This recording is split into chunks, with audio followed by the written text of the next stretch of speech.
নারী নিরাপত্তায় কড়া আইনের পক্ষে সওয়াল প্রধানমন্ত্রীর। নারী ও শিশু নির্যাতন রুখতে কড়া আইন নিয়ে আসতে হবে, ফাস্ট ট্র্যাক আদালতে বিচার করতে হবে। আপনাদের মনে থাকবে ইতিমধ্যে এই বিষয়ে মুখ্যমন্ত্রী চিঠি লেখেন প্রধানমন্ত্রীকে। আর এবার যে প্রধানমন্ত্রী তিনি এবার কড়া আইনের পক্ষে সওয়াল। নারী নিরাপত্তায় কড়া আইনের পক্ষে সওয়াল প্রধানমন্ত্রী নরেন্দ্র মোদীর। নারী ও শিশু নির্যাতন রুখতে কড়া আইন। ঠিক কি বলেছেন প্রধানমন্ত্রী, শোনাবো। और महिलाओं और बच्चों के खिलाफ होने वाले अपराधों पर सख्त कानून बने हैं।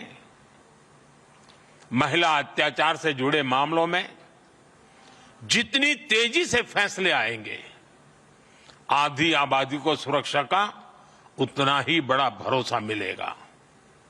साथियों, मुझे विश्वास है कि यहां जो विमर्श होगा उससे देश के लिए बहुमूल्य समाधान निकलेंगे। जस्टिस टू ऑल का रास्ता मजबूत होगा।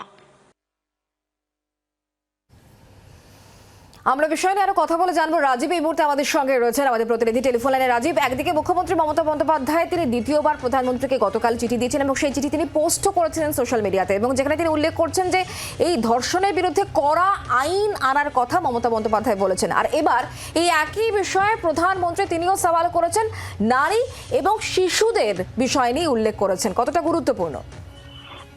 দেখো, অবশ্যই অত্যন্ত গুরুত্বপূর্ণ। আমরা যদি দেখি আরজিকরের ঘটনা, 9 আগস্ট আরজিকরের ঘটনা ঘটে এবং তারপর থেকে এখনো পর্যন্ত গোটা দেশ কার্যত কিন্তু উত্তাল হয়ে রয়েছে। আর এই পরিস্থিতিতে যখন কেন্দ্র সরকার এবং রাজ্য সরকারের মধ্যে অস্ত্রযুদ্ধ চলছে, আমরা দেখেছি গত 15ই আগস্ট প্রধানমন্ত্রী নরেন্দ্র মোদী তিনি একেবারে স্বাধীনতা দিবস উপলক্ষে যখন ভাষণ দিচ্ছিলেন, সে সময়ও কিন্তু আরজিকরের নাম না করেই আরজিকরের যে অত্যাচার, যে নারী যে মহিলা চিকিৎসকের সঙ্গে যে ঘটনা ঘটেছে তার উল্লেখ করেছেন। এবং পরবর্তীতে দেখলাম আজকে আবারও প্রধানমন্ত্রী নরেন্দ্র মোদী তিনি একই কথা বললেন। এবং আজকের যে প্রধানমন্ত্রী নরেন্দ্র মোদীর বক্তব্য যদি তুমি দেখো, তিনি বলেছেন যে 2019-এ কড়া আইন ইতিমধ্যেই তৈরি হয়েছে। অর্থাৎ মমতা বন্দ্যোপাধ্যায় যখন কড়া আইনের পক্ষে সওয়াল করছেন, যখন কেন্দ্রীয় নারী ও শিশু কল্যাণ মন্ত্রী যখন বলছেন কড়া আইন ইতিমধ্যেই রয়েছে, তখন কিন্তু প্রধানমন্ত্রীর মুখেও প্রায় তিনি বলছেন যে কড়া আইন 2019-এ আনা হয়েছে এবং জেলা স্তরে একটি মনিটরিং কমিটি রয়েছে। সেই মনিটরিং কমিটিকে আরো সক্রিয়ভাবে কাজ করতে হবে এবং ফাস্ট ট্র্যাক আইনও রয়েছে, সেগুলি সেই ফাস্ট ট্র্যাক আইনে যেখানে যে বিচার ব্যবস্থার মধ্যে ফাস্ট ট্র্যাক কোর্ট গড়ে সেখানে দ্রুত বিচার দেওয়ার পদ্ধতি আইনে বলা রয়েছে, কিন্তু সেই আইন থাকলেও তার বাস্তবায়নের কথা কিন্তু প্রধানমন্ত্রী নরেন্দ্র মোদী বোঝাতে চেয়েছেন।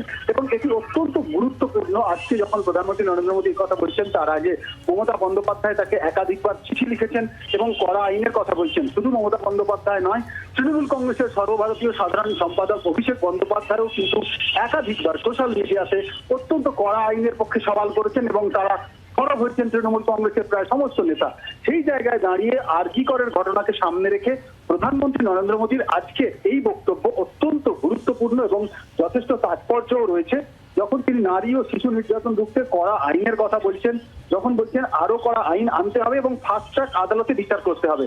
এই ফাস্ট ট্র্যাক আদালতে বিচারের ক্ষেত্রে আমরা জানি যে কেন্দ্রীয় নারী ও শিশু কল্যাণ মন্ত্রী অন্নপূর্ণা দেবী তিনি গতকালই মমতা বন্দ্যোপাধ্যায়কে চিঠি লিখেছেন এবং বলেছেন রাজ্যে প্রচুর মামলা রয়েছে, যেটি নারী ও শিশুদের সঙ্গে অপরাধের মামলা, সেগুলো ঝুলে রয়েছে, সেগুলো বিচার হচ্ছে না। সেই জায়গায় দাঁড়িয়ে প্রধানমন্ত্রী নরেন্দ্র মোদী আজকে যে বক্তব্য রাখলেন তা অত্যন্ত গুরুত্বপূর্ণ হয়ে দাঁড়াচ্ছে সারা দেশে, সমগ্র দেশ জুড়ে নারী নিরাপত্তা এবং নারী সুরক্ষার নিরিখে।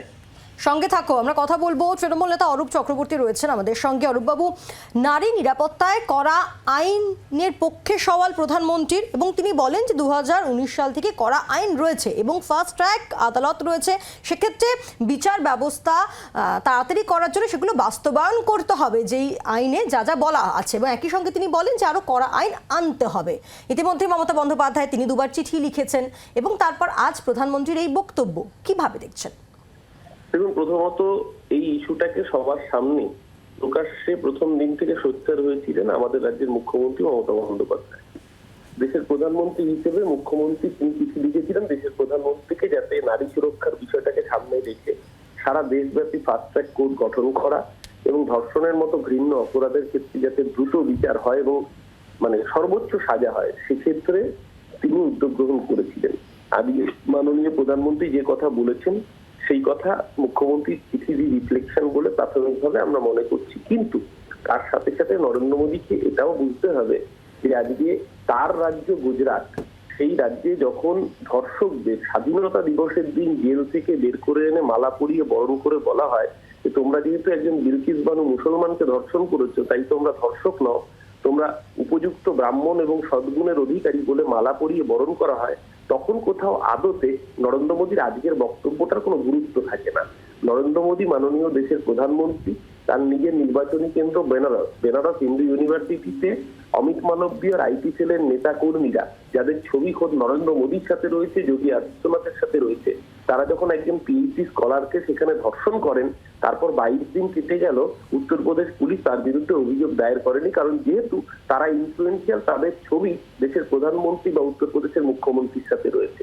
আমরা তাই অর্থহীন ভাষায় বলছি, আরজিকরের যে ঘটনা নিন্দনীয়, নারকীয়, বর্বরতম ঘটনা, যে বা যারাই এই কাণ্ডের সাথে জড়িত থাক তাদের ফাঁসি হোক, তাদেরকে এমন দৃষ্টান্তমূলক শাস্তি হোক যাতে আগামী দিন সারা দেশের কাছে বার্তা পৌঁছে এই ধরনের ঘটনায় সর্বোচ্চ শাস্তি ফাঁসি, এর অন্যথা কোনো যেন না হয়। এই জায়গায় দাঁড়িয়ে মমতা বন্দ্যোপাধ্যায় চিঠির প্রেক্ষিতে নরেন্দ্র মোদী যে কথা আজকে বলেছেন নিশ্চিতভাবে শুনতে ভালো লাগছে, কিন্তু বাস্তবের মাটিতে তার ইমপ্লিমেন্টেশন না হলে এটা শুধু অষ্টরম্বাই থেকে যাবে, কাজের কাজ কিছু হবে না। আমরা চাই উপযুক্তভাবে সারা দেশব্যাপী ফাস্ট ট্র্যাক কোর্ট তৈরি হোক। অভিষেক বন্দ্যোপাধ্যায় প্রয়োজনে অর্ডিন্যান্স আনার কথা বলেছেন পার্লামেন্টের বুকে দাঁড়িয়ে, যাতে সেই ধরনের কাজ করা হয়, যাতে আগামী দিন ভারতবর্ষের প্রতিটা মেয়ে যখন দিনের বেলা হোক বা রাত্রিবেলা হোক রাস্তায় বেরোবে, তারা যেমন বাড়িতে যেরকম সুরক্ষিত থাকে, রাস্তাঘাটেও যেন সব জায়গায় কর্মক্ষেত্রেও যেন সুরক্ষিত থাকে, সেই বোধ যাতে তাদের মধ্যে সঞ্চারিত হয়, সেই কাজ দেশের সরকারকেই করতে হবে। ধন্যবাদ।